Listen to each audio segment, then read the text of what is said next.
Alhamdulillah. Alhamdulillahi rabbil alamin. Nahmaduhu wa nasta'inuhu wa nastaghfiruh wa na'udzu billahi min syururi anfusina wa min sayyiati a'malina. May yahdihillahu fala mudhillalah wa may yudlilhu fala hadiyalah. Asyhadu an la ilaha illallah wahdahu la syarikalah wa asyhadu anna Muhammadan 'abduhu wa rasuluh. Allahumma salli wa sallim wa barik ala sayyidina Muhammad wa ala alihi wa sahbihi wa man tabi'ahum bi ihsani ila yaumiddin. Amma ba'd. Fa ya ayyuhal hadirun ittaqullah haqqa tuqatih wa la tamutunna illa wa antum muslimun. Faqala Allah Ta'ala fi kitabihil karim, a'udzu billahi minasyaitonir rajim. Bismillahirrahmanirrahim. Innamal mu'minuna ikhwah fa aslihu baina akhawaykum wattaqullaha la'allakum turhamun. Shadaqallahul azim. Kaum muslimin sidang jemaah Jumat rahimakumullah. Puji syukur kehadirat Allah Subhanahu wa taala, alhamdulillah. Selanjutnya salawat yang kita persembahkan buat baginda Rasul sallallahu alaihi wasallam. Allahumma shalli ala sayyidina Muhammad wa ala ali sayyidina Muhammad. Saudaraku sidang jemaah Jumat rahimakumullah. Sebelum kita lanjutkan khutbah kita pada siang hari yang berbahagia ini, khatib ingin berwasiat kepada kita bersama, terkhususnya buat diri khatib sendiri. Mari sama-sama kita tingkatkan ketakwaan dan keimanan kita kepada Allah Subhanahu wa taala. Takwa dalam artian memperbesar rasa takut kita kepada Allah Subhanahu wa taala, yaitu takut seakan-akan kita mengerjakan apa yang telah dilarang oleh Allah Subhanahu wa taala, serta takut juga kita meninggalkan apa yang telah diperintahkan oleh Allah Subhanahu wa taala untuk kita kerjakan. Berharap kita kepada Allah Subhanahu wa taala, terkhususnya kita yang hadir di sini, mudah-mudahan kita semua yang ada di sini diberikan gelar yang namanya takwa di hati kita semua. Amin ya rabbal alamin. Kaum muslimin sidang jemaah Jumat rahimakumullah. Dari ayat dalam surat Al-Hujurat ayat 10 yang telah dibacakan di awal khutbah tadi, menjelaskan bahwasanya sesungguhnya orang yang beriman itu adalah bersaudara. Allah tidak golongkan kita sesungguhnya orang yang sekampung itu bersaudara, tidak. Sesungguhnya orang yang sesuku itu bersaudara, tidak. Sesungguhnya orang yang kaya itu bersaudara, tidak. Allah tidak mengambil kalimat tersebut.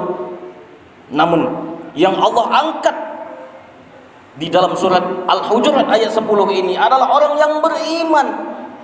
Siapa mereka yang beriman? Tentunya kita semua yang merasa bahwasanya kita senantiasa diawasi oleh Allah Subhanahu wa taala. Akhirnya kita kerjakan apa yang sudah menjadi tanggung jawab kita untuk kita kerjakan demi mengharap ridho dari Allah Subhanahu wa taala. Itulah yang disebut orang yang beriman. Siapapun kita semuanya bersaudara. Bukan karena kita di suatu daerah ini kita bersaudara. Kita tinggal di sini bersaudara dengan mereka-mereka siapapun yang mereka menganggap, yang mereka mengatakan bahwasanya Tuhan mereka adalah Allah, Nabi mereka, Rasul mereka adalah Nabi Muhammad sallallahu alaihi wasallam, kitab mereka adalah Al-Quran. Siapapun kita, siapapun yang mengucapkan itu, sama dengan kita, sama-sama beriman kepada Allah Subhanahu wa taala. Di dalam surah Al-Hujurat ini dijelaskan kita semuanya bersaudara. Fa aslihu baina akhawaykum, maka damaikanlah. Kalau seandainya ada pertentangan, pergesekan di antara saudara-saudara kalian itu, damaikan mereka, persatukan mereka, dekatin mereka, rangkul mereka. Jangan kau jauhi, kata Allah. Bukan karena harta yang kita miliki kita jauhkan saudara-saudara kita yang kecil dasar ekonominya, jangan. Mungkin karena ketinggian ilmu yang kita miliki, tingginya gelar akademik yang kita dapatkan hari ini, akhirnya mereka-mereka yang tidak punya gelar kita jauhi. Tidak, Allah tidak menginginkan seperti itu. Saudaraku yang dimuliakan Allah Subhanahu wa taala, hari ini sudah beredar di sosial media surat-surat kabar bahwasanya saudara-saudara kita yang mereka beriman kepada Allah Subhanahu wa taala, hari ini mereka mempertaruhkan nyawa mereka, mereka mempertaruhkan keluarga mereka demi menegakkan kalimat Allah, demi menjaga suatu rumah Allah yang diagungkan oleh Allah yang terdapat di dalam Al-Quran. Masjid tersebut juga menjadi persinggahan baginda Rasul sallallahu alaihi wasallam saat pelaksanaan Isra Mi'raj. Masjidil Aqsa. Itulah saudara kita hari ini, saudaraku yang dirahmati Allah Subhanahu wa taala. Mereka di sana mempertaruhkan nyawa mereka. Melihat peluru-peluru seperti hujan, demi kalimat Allah mereka tetap bertahan di sana. Sementara kita yang hadir di sini, kita yang tidak ada yang namanya hujan-hujan peluru, hujan-hujan meriam tidak pernah kita dapatkan di negeri kita ini. Namun persatuan kita sangat-sangat jauh mengalahkan persatuan mereka-mereka yang dihujani oleh peluru-peluru tersebut. Jadi malu sekali rasanya kalau hari ini kita mengatakan kita beriman kepada Allah Subhanahu wa taala, namun perbuatan kita tidak mencerminkan perbuatan orang yang beriman kepada Allah Subhanahu wa taala. Malu sekali kita, wahai saudaraku yang dirahmati Allah Subhanahu wa taala. Apa yang bakal kita persembahkan kepada Allah Subhanahu wa taala kalau rasa malu ini, rasa sakit ini tidak kita lampiaskan di dalam kehidupan ini? Bagaimana caranya kita membantu saudara-saudara kita di sana? Kalaulah kita sanggup, silahkan ke negeri tetangga sesana, silahkan ke Palestina sana, berjuang bersama mereka. Kalaulah kita tidak sanggup, kita punya harta, bisa kita donasikan buat mereka, untuk perjuangan mereka, untuk perjuangan menegakkan kalimat Allah. Kalaulah dengan harta pun kita tidak sanggup karena kita merasa serba tidak berkecukupan, doakan mereka, doakan mereka. Apakah dengan doa saja kita berat? Apakah dengan mendoakan mereka saja kita sudah enggan, sudah kita tidak mau? Kalaulah mendoakan mereka merupakan saudara-saudara kita di sana saja kita enggan, perlu kita pertanyakan seperti apa keimanan kita kepada Allah Subhanahu wa taala. Dan yang lebih gilanya lagi, kita sudah berjuang ke sana tidak mau, memberikan harta kekayaan kita untuk perjuangan mereka juga tidak mau, mendoakan mereka juga tidak mau, malah kita mencemooh mereka. Kita mengatakan bahwasanya mereka itu baik-baik saja di sana, tidak ada guna kita membantu di sana. Inilah celakanya lagi, padahal kita ucapkan bahwasanya kita itu beriman kepada Allah Subhanahu wa taala.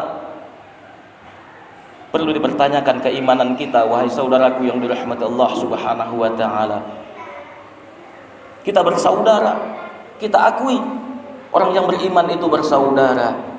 Namun kenapa kita sulit sekali memaafkan saudara-saudara kita dimanapun mereka berada? Kalaulah saudara kita yang ada di negeri sana, di Palestina sana tidak bisa kita bantu, jangan sampai kita hancurkan diri kita untuk tidak memaafkan saudara-saudara kita yang berada di wilayah kita sendiri. Sudah terakhir ini, keimanan kita kepada Allah Subhanahu wa taala. Hari ini kita masih berada di bulan Syawal, hari baik, bulan baik bahasa kitanya. Kalau dalam kebiasaan kita ada yang namanya halal bihalal, yaitu proses maaf memaafan, acara maaf memaafan. Kita minta maaf kepada saudara-saudara kita, dan saudara-saudara kita juga memaafkan kita. Untuk apa? Untuk memperkuat apa yang telah kita lakukan saat di bulan Ramadan. Kita mengaku beriman kepada Allah Subhanahu wa taala, kita mengaku bahwasanya kita mengikuti ajaran dan syariat dari Allah Subhanahu wa taala, namun ada beberapa kaedah, beberapa hal yang kita tinggalkan di dalam perintah Allah tersebut. Jangan sampai karena kekerasan hati kita, karena begitu naifnya kita, sehingga kita tidak mau memaafkan saudara-saudara kita. Jangan sampai kerasnya hati kita ini kita bawa langsung ke liang kubur. Kalaulah hal ini kita lakukan, hal ini terus-terusan kita laksanakan di dalam kehidupan kita, insya Allah kita tidak akan tergolong kepada orang-orang yang beriman yang dimaksudkan oleh Allah Subhanahu wa taala. Saudaraku yang dimuliakan Allah Subhanahu wa taala, hari ini kita lihat umat Islam begitu banyak kita, lebih dari 85% total kita adalah memeluk agama Islam. Namun hari ini Islam diporak-porandakan, Islam digoyang-goyangkan, Islam dipinggir-pinggirkan oleh mereka-mereka yang tidak bertanggung jawab. Ada satu hadis Nabi sallallahu alaihi wasallam. Apa kata baginda Rasul sallallahu alaihi wasallam? Suatu saat umat Islam itu diperebutkan oleh mereka-mereka. Siapa mereka? Para Yahudi, Nasrani dan lain sebagainya. Diperebutkan seolah-olah suatu makanan yang sangat-sangat lezat di suatu meja. Artinya di suatu meja terdapat hidangan, diperebutkan oleh semua orang. Makanan tersebut adalah kita umat Islam yang disampaikan oleh baginda Rasul sallallahu alaihi wasallam. Lalu sahabat bertanya, "Ya Rasulullah, apakah saat itu jumlah kami sedikit ya Rasulullah?" Kata Rasul, "Tidak. Malahan jumlah kalian paling banyak di waktu itu. Namun kalian saat itu ibarat buih di tengah lautan." Artinya apa? Kemana arus membawa kita, kita ikut. Kemana ombak membawa kita, kita ikut. Kita tidak pernah teguh seperti batu karang yang tetap pendiriannya mempertahankan agamanya Allah. Lalu kata baginda Rasul sallallahu alaihi wasallam, "Kenapa ya Rasulullah kami seperti itu ya Rasulullah?" Kata sahabat, "Karena saat itu kalian telah dihinggapi oleh yang namanya penyakit wahan." Sahabat bertanya, "Apa itu penyakit wahan ya Rasulullah?" Rasul menjawab, "Wahan itu adalah hubbud dunya wa karahiyatil maut," yaitu cinta kepada dunia dan takut akan kematian. Saudaraku yang dimuliakan Allah Subhanahu wa taala, hitungan kita memang banyak, jumlah kita memang besar, namun kita tidak ada artinya di mata dunia. Kita tidak ada kekuatan sedikit pun di mata dunia. Umat Islam itu bisa diombang-ambing oleh mereka, padahal mereka adalah minoritas, kita mayoritas. Kenapa kita bisa diolah oleh mereka?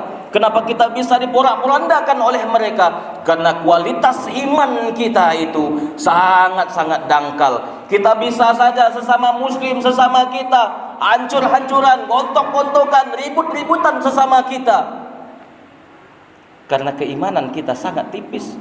Akhirnya apa? Sesama Islam kita sibuk, sesama Islam kita saling menyudutkan, sesama Islam kita salah menyalahkan. Coba kita bersatu, saudara yang dirahmati Allah Subhanahu wa taala. Siapapun yang akan datang bisa kita tepis, siapapun yang akan datang bisa kita hancurkan. Kenapa? Karena persatuan kita kokoh. Umat Islam hari ini tidak ada satunya, masing-masing sibuk dengan keegoannya masing-masing, sehingga kita mudah dihancurkan, kita mudah diruntuhkan oleh mereka-mereka yang mengambil kesempatan di dalam kesempatan ini. Kalau ingin kita bersatu, ayo, janganlah ada perpecahan di antara kita, khususnya di dalam masyarakat kita. Jangan karena berbeda pemahaman kita jatuhkan saudara-saudara kita. Jangan berbeda pemahaman kita jauhkan saudara-saudara kita. Namun jadikanlah perbedaan itu sebagai rahmat. Al-ikhtilafu ummati rahmat. Perbedaan itu adalah rahmat buat kita. Dengan berbeda-berbeda tersebut bisa mendatangkan ilmu yang baru buat kita semua. Saudaraku yang dimuliakan Allah Subhanahu wa taala, untuk itu mari kita galang persatuan dan kesatuan kita. Jangan sampai kita hancur jangan sampai kita terpojokkan, khususnya umat Islam, khususnya di wilayah kita ini, agar kita senantiasa bisa memperkuat wilayah kita, dan khususnya bisa memperkuat akidah dan tauhid kita kepada Allah Subhanahu wa taala, agar saat menghadap Allah Subhanahu wa taala kelak kita tidak menjadi orang yang merugi. Ketika kita menghadap Allah kelak, kita ada yang kita bawa bekal saat menghadap Allah itu. Apa bekalnya? Yaitu cinta dan kasih sayang kita kepada sesama. Kalaulah cinta itu hilang, kalaulah kasih sayang itu jauh dari kita, bekal apa lagi yang mau kita bawa kepada Allah Subhanahu wa taala? Kalaulah amal ibadah kita hari ini sedikit, sangat-sangat sedikit, illa qalila, sedikit sekali ibadah kita, apakah bisa ibadah kita ini mengantarkan kita kepada surga? Jawabannya tentu tidak. Apa yang bisa mengantarkan kita kepada surga? Salah satunya itu adalah cinta kita kepada saudara-saudara kita. Kata Rasul sallallahu alaihi wasallam, dianggap tidak beriman seseorang itu sebelum dia mencintai saudaranya sebagaimana dia mencintai dirinya sendiri. Ayo kita bangun kekuatan kita di sini. Kita jalin silaturahim kita di sini. Kita angkat tali cinta kasih kita sesama muslim yang ada di sini lillahi taala. Saudaraku yang dimuliakan Allah Subhanahu wa taala, mungkin ini yang bisa kami sampaikan di kesempatan yang singkat ini. Mudah-mudahan ada manfaatnya buat kita bersama. Fa'tabiru ya ulil absar la'allakum tuflihun.